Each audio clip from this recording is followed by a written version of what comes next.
Hi అండి. నమస్తే. Welcome back to Jhansi's tasty food. ఇవాటి మన వీడియో వచ్చేసి సగ్గుబియ్యం పాయసం. ఈ సగ్గుబియ్యం పాయసంని ఎవరైనా ఈజీగా చేసేయచ్చు. టేస్ట్ అయితే చాలా బాగుంటుంది. ఎండాకాలంలో ఒంటికి చలువ చేసేవి తినడం చాలా అవసరము. ఒంటికి చలువ చేసే ఈ సగ్గుబియ్యం పాయసంని లేట్ చేయకుండా మీ ఇంట్లో వాళ్ళకు కూడా చేసి పెట్టండి. చాలా బాగుంటుంది. పక్కగా ట్రై చేసి టేస్ట్ ఎలాగుందో నాకు కామెంట్ సెక్షన్లో కామెంట్ చేయడం మర్చిపోకండి. మనం లేట్ చేయకుండా తయారీ విధానంలోకి వెళ్ళిపోదాం. ముందుగా ఒక బౌల్లోకి 1 కప్పు సగ్గుబియ్యాన్ని వేసుకొని వాటర్ వేసుకొని ఒకసారి వాష్ చేసి ఆ వాటర్ వంపేసేయండి. మళ్ళీ దాంట్లోకి 1 కప్పు సగ్గుబియ్యానికి 1 కప్పు వాటర్ వేసుకొని మూత పెట్టి 1 అవర్ పాటు సోక్ చేయండి.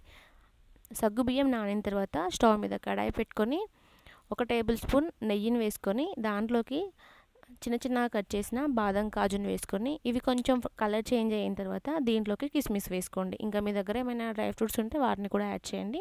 నా దగ్గర ఇవే అవైలబుల్ ఉంటే వాటిని మాత్రం వేసుకొని ఇలా కలర్ చేంజ్ అయిన తర్వాత ఒక బౌల్లోకి డ్రై ఫ్రూట్స్ అలాగే నెయ్యిని కూడా వేసుకొని పెట్టాను.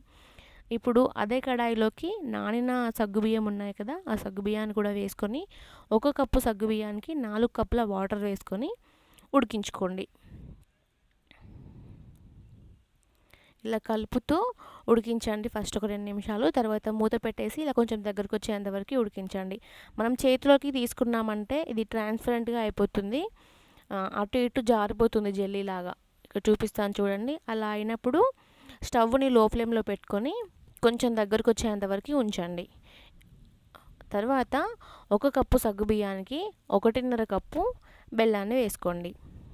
బెల్లం వేసి అంతా కలిసిపోయేలాగా అదంతా మెల్ట్ అయ్యేలాగా మిక్స్ చేసుకోండి.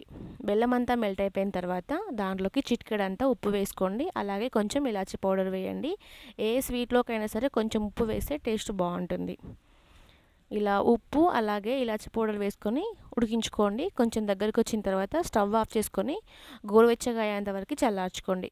గోరువెచ్చగా అయిన తర్వాత 1 కప్పు పాలను వేసుకోండి. గోరువెచ్చగా అయిన తర్వాతనే పాలను వేయండి. వేడి దాంట్లోనే మీరు పాలను వేసారంటే పాలైతే విరిగిపోతాయి.